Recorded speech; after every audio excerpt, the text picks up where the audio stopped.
जब भी घर में कोई बड़ा त्यौहार होता है और स्पेशली इस ईद में जितनी भी ईदें आती हैं सबसे ज़्यादा किसको मिस करती हैं वैसे? अब्बू को अपने आई थिंक पूरी फैमिली बहुत मिस करती है। कोई भी स्पेशल ओकेजन होता है तो अब्बू को बहुत मिस करते हैं सब लोग। उमर वैसे आप ईद पे सबसे ज़्यादा किसको मिस करते हैं? कोई ऐसा है? मैं इस दफ़ा अपनी नानी को मिस कर रहा हूँ। मेरी नानी जो है वो अभी कुछ अर्सा पहले ही जो है वो छोड़ कर गई है हमें। और बल्कि आप बता रहे थे कि आपकी नानी की तब डेथ हुई थी जब आपकी वो वीडियो बहुत वायरल हुई थी, जब आपने प्रपोज किया था। बिल्कुल ऐसे ही उन्हीं वक्तों में जो है वो बेसिकली हुआ था। अब अम्मी को कॉल आ रही थी, भाई मुबारक हो आपके बेटे ने मंगनी कर लिया हो गया, नहीं तो मेरे अम्मी फौत होगी। तो वो बड़ा एक अजीब सा टाइम था उनके लिए भी। और दूसरा ये कि उस टाइम पे मैं ये बात करना चाहूँगा, उस टाइम पे शायद मुझे इतना रियलाइज़ नहीं हुआ। जब मुझे कॉल आई थी कि भाई नानी अम्मा की डेथ हो गई है, तो मैं मतलब रोया नहीं, कोई इतना वो नहीं हुआ, ठीक था, वो आगे पीछे काम वाम कर रहे हैं। एक दिन मैं एयरपोर्ट पे बैठा हुआ था, मेरे सामने एक बहुत ही बुजुर्ग खातून आगे बैठी अपने बेटे के साथ में ना, उस टाइम पे मुझे जो रोना आया ना वो बहुत शदीद था। तब मैंने रियलाइज़ किया यार मेरी भी तो मतलब नानी थी जो। आपको ईद पे सबसे ज़्यादा कौन याद आता है? मैं तो इनकी बात से ज़रा इमोशनल ज़्यादा हो गई हूँ। नानी से हाय। नहीं असल में मेरी मदर की डेथ बहुत छोटी थी, तो बचपन में हो गई थी। तो ननियाल से बहुत क्लोज थी और सॉरी अभी रिसेंटली तो नहीं, अब ये दूसरा साल है। उनको ही अम्मी बोलती थी नानी को, बचपन से ही उन्हीं के घर जाना था, तो वो ईद पे अब बहुत ज़्यादा कमी फील होती है। अम्मी की कैसे डेथ हुई? सडन हार्ट फेल हुआ तो था। आप कितनी बड़ी थी? मैं 6-7 साल। नवीद? मेरा तो बस अबू के बाद से तो आई थिंक ज़िंदगी सेम नहीं है, तो ईद और बकरा ईद और कोई भी चीज़ मैटर नहीं करती अब, कुछ भी मैटर नहीं करता अब। बच्चों की वजह से आप अपने आप को प्रोग्रेस कर रहे होते हैं, आगे चल रहे होते हैं, उनकी लिए हंस रहे होते हैं। वरना तो माँ बाप का जो सबसे बड़ा, जैसे उनकी अभी मैं देख रहा हूँ कि माँ को लेके किस तरह से वो बेचारी इमोशनल हो रही है, अपने बाप से भी वैसे ही अटैच था, यू नो दैट। तो आई फील कि कभी कभी आपका दिल करता है कि यार मैं हुई क्यों, मैं तो सारा वो मेरा मकसद और मेरे सारा वो सब ख़त्म हो गया है, नहीं आता। शफात, आप किसको मिस करते हो ईद पे? इस दफ़ा ईद बहुत डिफरेंट इसलिए है क्योंकि मैं बचपन से ना 2 घरों में पला हूँ। एक तो हमारा अपना घर जहाँ पे मैं रहता था, और जब एलर्जी के या वेदर चेंज हो रहा होता था या बहुत ज़्यादा ठंड आती थी तो मैं ममानी की तरफ आ जाता था। तो उनका अचानक 1.5 साल पहले इंतकाल हो गया, और उस वक्त रियलाइज़ नहीं हुआ कि हम इतने बड़े हादसे से गुजर रहे हैं। लेकिन जैसे जैसे दिन गुजरते जा रहे हैं वो याद आती जाती है और वो इंटेंस होती जाती है। मैं समझता हूँ कि आप किसी भी शख्स के साथ अपना ताल्लुक़ उस वक्त ज़्यादा जज करते हैं जब आप अल्लाह के घर पे खड़े हुए होते हैं। उस वक्त जो आदमी आपको सबसे ज़्यादा हिट करता है वही आपका एक्चुअल कनेक्शन होता है, क्योंकि वहाँ पे आप कोई फसाड नहीं रख सकते अपने ऊपर। तो हरम में खड़े होके अगर कोई एक शख्स के लिए दुआ निकल रही थी तो मेरी ममानी थी। और मैंने अपने तवाफ़ बांधे हुए थे कि मैं पहले मैं ये करूँगा, दूसरे पे ये करूँगा, वो सारी तरतीब गई।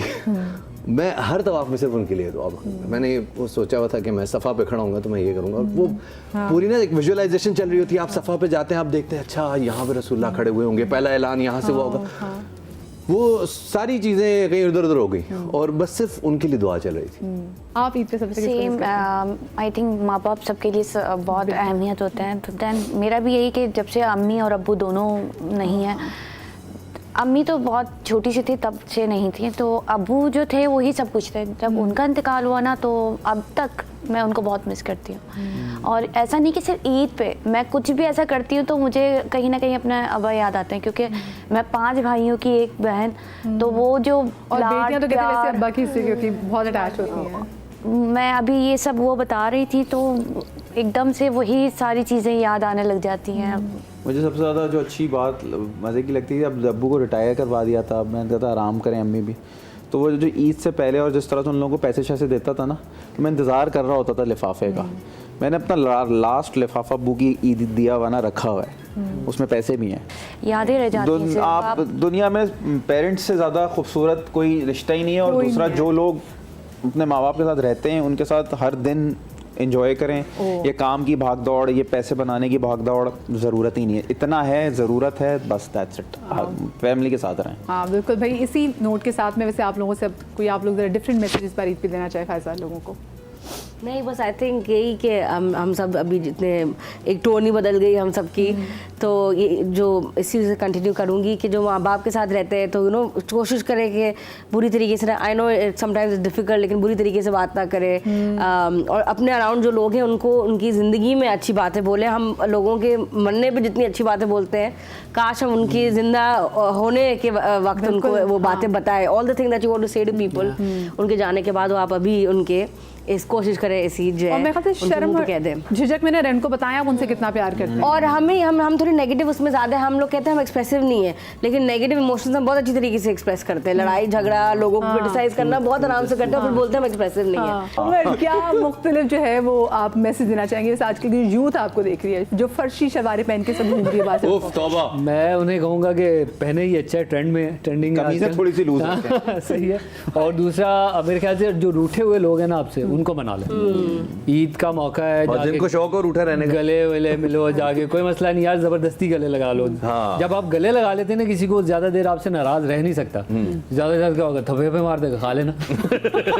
फिर अगली साल ट्राई करना। ये बड़े पता बड़ा ठेठ पुठवारी थपे निकले। नहीं तो क्या हुआ, ज्यादा अगली ईद पे ट्राई करना।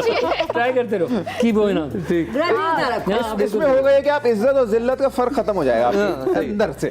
अंदर कोई हट के होना चाहिए। हाँ, मैं यही कहना चाहूँगी कि ईद का मौका है, ईद का मौका है तो आप अपनी फैमिली के साथ तो मनाते ही हैं, रिश्तेदारों के साथ भी मनाते हैं। बहुत सारे ऐसे लोग हैं हमारे इर्द गिर्द जो कि अनप्रिविलेज्ड हैं या नीडी हैं, जो कि शायद आपको कह भी नहीं सकते कि उनको ज़रूरत है, तो उन लोगों को अपनी खुशियों में और इस ईद में ज़रूर शामिल करें। हाँ जी नवीद, पूछने का फायदा ही नहीं, पूछने का फायदा हाँ, मैं क्या मैसेज पूरे शो तो बोलता रहे। एक तो मैंने मदिया के सारे जो ईद शोज में मैसेजेस दिए हैं उस पे अमल करें, फिर मैं नया दूंगा। लेकिन ओरिजिनल इस दफा का मैसेज ये है, पहले पुरानों में काम करो। असल में होता ही है कि मेरे ईद शो का जब बजट हो रहा था तो मैं कहती यार एक बंदा ऐसे जो मेरे शो का पैसे नहीं मांगेगा।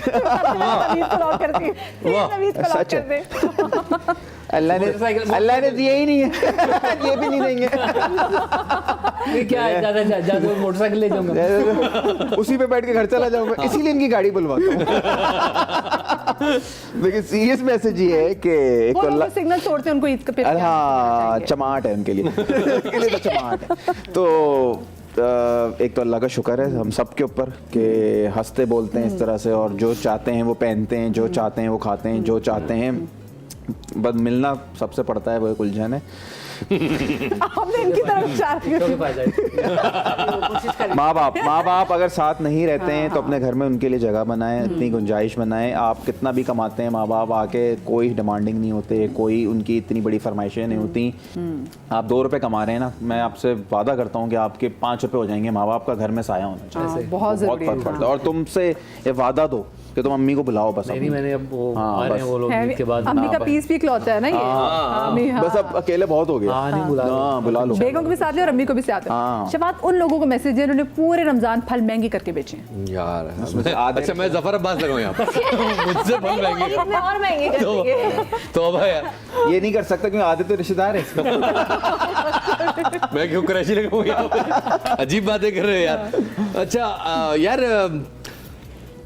पहली बात ये कि ये ईद पे ना जो मनचले निकल जाते हैं ना शुमाली इलाकों की सैर को, इन्होंने रावलपिंडी, इस्लामाबाद और गिरदनवा के इलाकों का और लोगों का जो दिमाग ख़राब किया हुआ है ना, मैं दिल से उन लोगों को कहना चाहता हूँ कि ईद के दिन आप घर में तशरीफ़ टिका के बैठें, ये आपके लिए और कौम के लिए बहुत फ़ायदेमंद है। आप क्या मैसेज देना चाहेंगे? मैं ये कहना चाहूँगी कि हर दिन ना खुशी से जियो, अच्छा, और दिल से जियो, और जिन जिन से मिलना चाहे ना उन सब से मिला, अपनी ज़िंदगी को बहुत अच्छे से जिए।